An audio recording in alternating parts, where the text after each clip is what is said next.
నాయకుడికి ఆ భావాలు ఉన్నా కూడా కింద కేడర్ అలాంటి భావాలతో ట్రావెల్ చేయాల్సిన పరిస్థితి అయితే లేదు. అంటే మీకు తెలియదు ఏముంది సార్, ఇప్పుడు నాయకత్వం అంతా అంటే లేకపోతే పార్టీల్లో ఉండే మెయిన్ ఒక పీపుల్ సెంట్రిక్ పార్టీలు అయిపోయాయి అన్నీని. ఒక పార్టీ అంటే చంద్రబాబు నాయుడు గారు, ఇంకో పార్టీ అంటే జగన్ గారు, ఇంకో పార్టీ అంటే పవన్ గారు, ఇలా రకరకాల పర్సన్ సెంట్రిక్ ఒకే ఒక వ్యక్తి సెంట్రిక్గా ఒక ఆరాధనాభావం, వ్యక్తి ఆరాధనాభావం అనేది ప్రబలిపోయింది. వ్యక్తి పూజ. సో అలాంటిది ప్రబలింది. మీ పార్టీలో కూడా అలాంటిది ప్రబలే అవకాశం ఉంది కదా సార్? అప్పుడు మిస్లీడ్ అయ్యే అవకాశం ఉంది కదా సార్? నిజమైన నాయకత్వం ఎలా ఉంటుందంటే మన కింది వారిని మన స్థాయికి తీసుకువెళ్ళేవాడే నిజమైన లీడర్. వాళ్ళ స్థాయికి దిగిపోయేవాడు నిజమైన లీడర్ కాదు. That is called leadership. A good leader is one who creates more leaders. A bad leader is one who creates more followers అంటారు. కాబట్టి ఎప్పుడు కూడా నాయకత్వంలో వాళ్లను మన స్థాయికి తీసుకువెళ్ళాలి, కానీ వాళ్ళ స్థాయికి మనం వాళ్ళలో సంకుచిత భావాలుంటే ఆ స్థాయికి మనం దిగకూడదు. సమయం పట్టవచ్చు, కానీ మనలో ఓపిక ఉండాలి. వాళ్ళను మన స్థాయికి తీసుకొచ్చే ప్రయత్నాలు లీడర్షిప్ చేయాలి. వ్యక్తి పూజ గురించి మాట్లాడారు. అందుకనే డాక్టర్ బాబాసాహెబ్ అంబేద్కర్ గారు ఒక్కసారి చూడండి, 25 నవంబర్ 1949 సంవత్సరంలో ఆయన మరుసటి రోజు రాజ్యాంగాన్ని మనం స్వీకరిస్తున్న సమయంలో ఆ ముందు రోజు ఒక బ్రహ్మాండమైన స్పీచ్ మాట్లాడారు. అందులో ఆయన 3 విషయాలు చెప్పారు. ఈ 3 కూడా మీకు కాన్స్టిట్యూషన్కి, రాజ్యాంగానికి ప్రమాదాలని చెప్పాడు. అందులో 2వ విషయం ఆయన చెప్పింది ఏంటంటే, ఏ సమాజంలో అయితే, ఏ పొలిటికల్ పార్టీలో అయితే వ్యక్తి పూజ ఉంటుందో ఆ పార్టీ అన్నది ఫైనల్గా అరాచకానికి దారితీస్తుంది, రాచరికానికి దారితీస్తుంది. అంటే రాజులు వద్దు, బానిసలు వద్దు అని మనం తీసుకున్న విధానంలో మళ్ళా పార్టీలలో వ్యక్తి పూజ మొదలవుతే మళ్ళా అరాచకం, ఆ రాచరికం, ఆ బానిసత్వం కిందే మనం అంతా మారుతాం. అప్పుడు రాజ్యాంగానికి ప్రమాదం ఏర్పడుతుంది అని చెప్పాడు. కాబట్టి మీరన్నట్టు ఏ పార్టీ కూడా, పార్టీలో ప్రజాస్వామ్యం ఉండాలి. ప్రజాస్వామ్యాన్ని పరిరక్షించడానికి మీరు పార్టీలు పెడుతుంటే పార్టీలోనే ప్రజాస్వామ్యం లేకుంటే ఎలా? మరి ఏం ప్రజాస్వామ్యాన్ని రక్షిస్తారు? ఇది మనం ఆలోచించాల్సిన అంశం. కాబట్టి అవన్నీ ప్రమాదకరమైన సూచికలు. వ్యక్తి పూజ జరగకూడదు పార్టీలు. కాబట్టి జయ భారత్ నేషనల్ పార్టీలో అందరం సమానమే. ఏ నిర్ణయం తీసుకున్నా అందరం కూర్చొని నిర్ణయం తీసుకుంటాం. ప్రతి నిర్ణయాన్ని తెలియజేయడం జరుగుతుంది. ఇప్పుడు మేనిఫెస్టోనే మేము ప్రజల దగ్గర నుంచి తీసుకొని చేసాం, అందరి సలహాలు తీసుకొని చేసాం. లేకుంటే కూర్చొని ఇది మా మేనిఫెస్టో అనొచ్చు. ఇది జయ భారత్ నేషనల్ పార్టీ ఉద్దేశం కాదు. అందరినీ, ప్రజలను ఇన్వాల్వ్ చేయాలి ప్రతి స్టెప్లో అన్నది. ఓకే సార్, ఇప్పుడు మీరు అన్నారు అంటే వ్యక్తి ఆరాధన ఇలాంటి దానివలన ఒక రకమైన బ్యాడ్ క్వాలిటీ, బ్యాడ్ నాయకత్వం అన్నట్టు చెప్పారు మీరు. సో అలా కంపేర్ చేస్తే ఇప్పుడుండే రాజకీయ పార్టీలు మన రాష్ట్రంలో కానీ, దేశంలో ఉండే కానీ జాతీయ రాజకీయ పార్టీల్లో కూడా అలాంటి పరిస్థితులు కనిపించే అవకాశం ఉందంటారు కదా?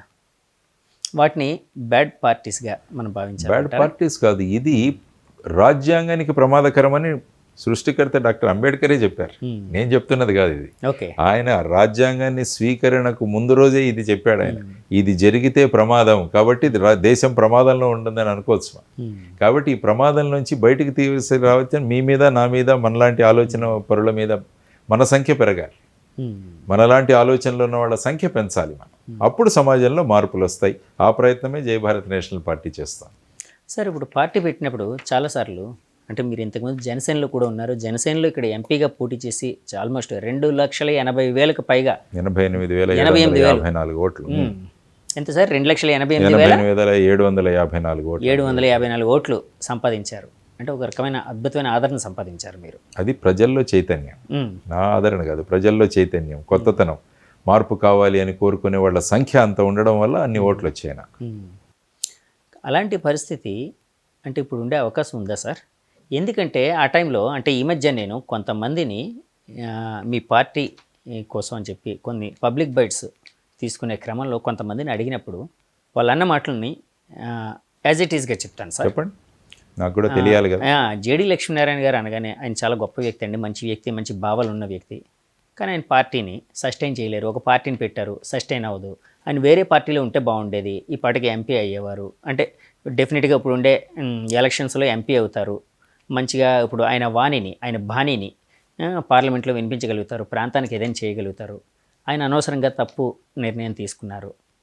ఇలాగ రకరకాల కామెంట్లు. అంటే నేను ఒక 10 మందిని ఇంటర్వ్యూ చేశాను. 10 మందిలో 9 మంది అదే మాట అన్నారు. సో ఎందుకంటే దాన్ని ఎలా చూడాలంటారు? ఎందుకంటే మనమంతా కూడా ఒక టైప్ ఆఫ్ రాజకీయాలకు అలవాటు పడిపోయాం. ఓకే. ఆ పార్టీలో చేరితే ఆ పార్టీలో ఒక ఎంపీ పదవి రావచ్చు అన్న దీంట్లో వెళుతున్నారు. కానీ అటువంటి సమయాల్లో అక్కడ వినిపించేది నా వాణి ఉండదు, ఆ పార్టీ వాణి ఉంటుంది. పార్టీ నాయకుడు ఏం చెప్తే అది నేను మాట్లాడాలి. నా మనసులో వ్యక్తిగతంగా నేను వేరే మాట్లాడాలని ఉంటుంది, కానీ ఆ పార్టీ విప్ రూల్స్ ఏవైతే ఉన్నాయో ఆ కొరడా పెట్టి ఇదే మాట్లాడాలి అంటారు. అది ఏముంటుంది, అందులో ఏమి స్వాతంత్రం ఉంది? కాబట్టి మన వాణిని, అంటే ప్రజల వాణిని వినిపించాలంటే స్వతంత్రంగా ఉండడం చాలా అవసరం మనకి. అప్పుడు ప్రజల వాణి వినిపిస్తుంది. ఇప్పుడు శాసనసభల్లోనూ పార్లమెంట్లలోనూ అక్కడ వినిపించేది పార్టీ వాణి, ప్రజల వాణి కాదు. వాళ్ళందరి ఇన్నర్ కాన్షియస్లో వాళ్ళు ఎంతో తపన పడుతుంటారు. ఇదేంటి ఇలా మాట్లాడాల్సి వస్తుంది, బ్లేటెంట్గా తప్పు జరుగుతున్నా కూడా మేము తప్పు జరుగుతోంది అని చెప్పలేని స్థితికి మనం ఉన్నాము అని చెప్పేసి వాళ్ళ అంతర్మథనం చాలా మదన పడుతుంటారు వాళ్ళు. అటువంటి అవస్థ వద్దు మనకి.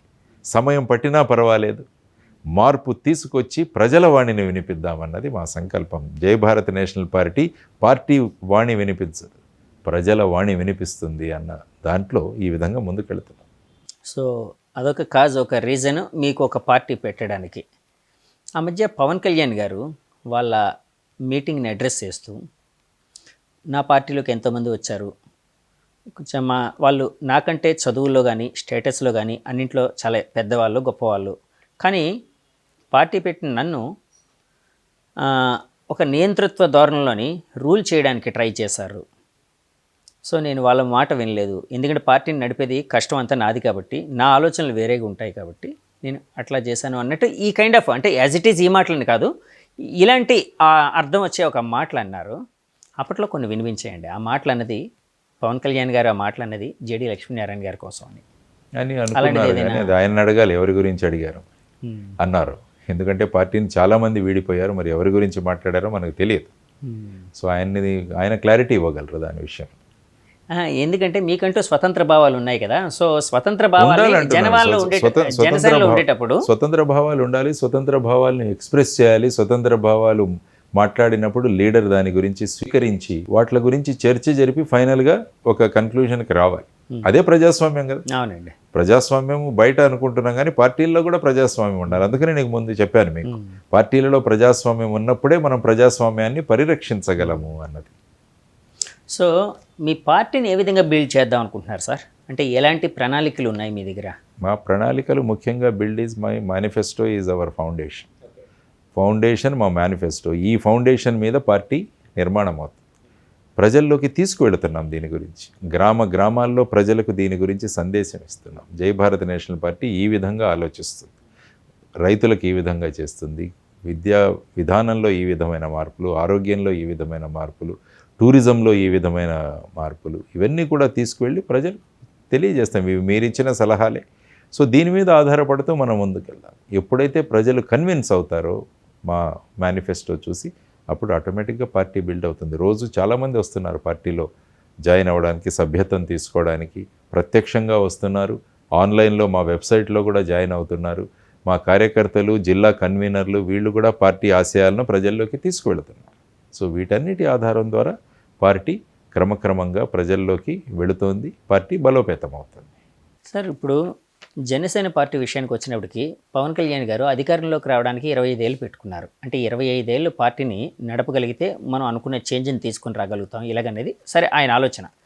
అలాగా మీరేమైనా టైం ఫ్రేమ్ ఏమైనా పెట్టుకున్నారా సార్? ఎందుకంటే భారతదేశంలోని సంఘటనలు మీరు చూస్తే 1977వ సంవత్సరంలో జనతా పార్టీ 1.5 నెలలో వచ్చింది. ఓకే. ఎన్టీ రామారావు గారు 8 నెలలు 9 నెలలు ఆయన రాగలిగారు. కాబట్టి ఏంటంటే ప్రజలలో ఆ విధమైన మార్పు రావాలి అన్న అభిప్రాయం వస్తే దానికి పెద్ద సమయం పట్టదు. కానీ ప్రజల్లోకి మనం మన భావజాలాన్ని తీసుకువెళ్ళగలగాలి. ప్రస్తుతం ఉన్న రాజకీయ పరిస్థితులలో ఏ విధంగా ముందుకు కొనసాగాలన్న ఒక ప్రణాళికతో కనుక మనం ముందుకు వెళ్ళగలిగితే సమయం పెద్ద విషయం కాదని నేను అనుకుంటాను. కానీ ఎంత సమయం పట్టినా కూడా దీన్ని ప్రజల్లోకి తీసుకువెళ్ళాలన్న సంకల్పంతో మేము ముందుకు వెళ్ళాం. ఓవర్ నైట్ పెద్ద రిజల్ట్స్ రావు మనకు, కానీ మనం కాన్ఫిడెంట్గా ఉంటే, ఆత్మవిశ్వాసంతో ఉంటే, మన విజన్ క్లియర్గా ఉంటే, మన గమ్యం స్పష్టంగా కనపడుతుంటే మార్గం సులభతరం అవుతుంది. ఓకే. కాబట్టి ఆ మార్గాన్ని సులభతరం చేసుకుంటూ ముందుకు వెళుతుందాం. ప్రజలు నిర్ణయిస్తారు. ఫైనలీ ప్రజాస్వామ్యంలో ప్రజలు నిర్ణయిస్తారు మన ఆలోచనలు కరెక్టా కాదా, ఆ పార్టీకి మేము ఓటు వేయాలేదా, ఆ చైతన్యాన్ని తీసుకొచ్చే బాధ్యత పొలిటికల్ పార్టీస్. సార్ మన ఆంధ్రప్రదేశ్ విషయానికి వచ్చినప్పటికి, మన తెలుగు రాజకీయాల విషయానికి వచ్చినప్పటికి జేతో స్టార్ట్ అయ్యే పేర్లు అనగానే జగన్ గారు, జేడీ గారు, జేపీ గారు ఇలాగా. సో జేపీ గారు కూడా అంటే మీరు ఆయన కాంటెంపరీగా, ఆయన ఐఏఎస్గా, మీరు ఐపీఎస్గా మీదంటూ ఒక ముద్ర వేశారు. అలాగే సొసైటీ మీద కూడా మీ ముద్ర అనేది బలంగా ఉంది. సో ఆయనైతే పార్టీ పెట్టారు, లోక్సత్తా పార్టీ పెట్టారు, రకరకాల ప్రయోగాలు చేశారు, బ్యాటిల్ ఫీల్డ్ని ఎదుర్కొన్నారు. కానీ ఇప్పుడు ఆయన పార్టీ పరిస్థితి ఎలా ఉందో మీకు తెలుసు. సో ఇలాంటి సంఘటనల నుంచి మీరు నేర్చుకున్న పాఠాలు ఏవైనా ఉన్నాయా సార్? ఎలా ఉంటుందంటే థామస్ ఆల్వా ఎడిసన్ మాకు ఆదర్శం. ఓకే. ఆయన 1000 సార్లు ఎక్స్పెరిమెంట్ చేసి ఫెయిల్ అయ్యి ఫైనల్గా బల్బు కనిపెట్టాడు. ఆ ఆధారంలోనే మనం ఈరోజు ఇంటర్వ్యూ చేస్తున్నాం. కాబట్టి ఆ ప్రయోగాలు చేస్తూ ఉండాలి, సస్టైన్డ్గా కంటిన్యూస్గా చేస్తూ వెళ్ళగలగాలి. ఎప్పుడో ఒక చోట ఫైనల్గా బల్బు కనిపెట్టినట్టు మనం కూడా మనం అనుకున్న మార్గానికి చేరగలం. ఫైనల్గా ప్రజలను పాలకులుగా మార్చడమే మన అభిప్రాయం. కాబట్టి ఆ దిశలో ముందుకు వెళుతూ ఉండాలి, ఓపికగా వెళుతూ ఉండాలి. ఆ విధమైన సస్టైన్డ్ ప్రోగ్రెస్ మనలో ఉండాలన్నది. అందుకని జయప్రకాష్ నారాయణ గారు, ఆయన కూడా సమాజంలో మార్పు రావాలని కోరుకున్న వ్యక్తి. ఆ తర్వాత ఆయన కూడా చేశారు. ఇప్పుడు కూడా ఆయన ప్రజల్లో చైతన్యాన్ని తీసుకునే వస్తున్నారు. అది కూడా మనం గమనించాలి. ఆయన ప్రత్యక్ష రాజకీయాల్లో ఉండకపోవచ్చు, కానీ ప్రజలను చైతన్యవంతులుగా చేసే ఆయన ప్రయత్నం కొనసాగుతూనే ఉంది వారికి. అందువల్ల అలా చూసుకుంటే అరవింద్ కేజ్రీవాల్ గారు అక్కడ ఢిల్లీలో వారు ముందుకు వెళ్ళగలిగారు. సో ఇలా రకరకాల ఉదాహరణలు ఉన్నాయి. చిన్న చిన్న పార్టీలు చాలా ఉన్నాయి భారతదేశం. అవన్నీ కూడా చిన్నగా మొదలై క్రమక్రమంగా వాటి యొక్క ప్రభావాన్ని చూపిస్తూ వెళుతూ ఉన్నాయి. సో అందువల్ల ఒక స్టోరీ మాత్రమే చూసి దాని గురించి మనం ఆల్వేస్ ఎప్పుడైతే, అందుకనే డాక్టర్ కలాం గారు అంటారు ఎప్పుడు కూడా, సక్సెస్ స్టోరీస్ కన్నా మనకు కొన్ని ఫెయిల్యూర్ స్టోరీస్ నుంచి ఎక్కువ నేర్చుకోగలం. కాబట్టి అవి ఎక్కువ చదువు అనేవారు.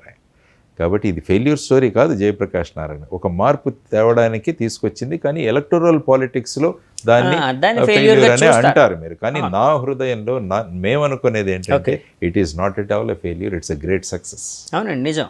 ఎస్, చైతన్యవంతంగా సమాజాన్ని తయారు చేయడంలో ఆయన చూపించిన బాట it is wonderful, no doubt about it. Sir ఇప్పుడు పార్టీ పెట్టిన తర్వాత అంటే ఎంతోమందితో మీరు మాట్లాడుతున్నారు, అట్లాగే జేపీ గారు లాంటి వాళ్ళతో ఏమైనా మాట్లాడడం జరిగిందా సార్? జయప్రకాష్ నారాయణ గారిని నేను కలిశాను, చెప్పాను. ఆయన అన్నారు సాహసం చేస్తున్నావు అన్నారు, అయినా ముందుకు వెళ్ళు అన్నారు. ఆయన మీ మార్గదర్శనం కావాలి సార్, మీ ఆశీర్వాదాలు కావాలని వారిని కలిసి వచ్చాను. ఎస్, ఆయనతో నేను టచ్లో ఉంటాను. ఓకే. మేనిఫెస్టో విషయాలు కూడా ఆయనతో మాట్లాడాను. వారి మార్గదర్శనం ఎప్పుడు ఉంటుంది మనకి. ఓకే.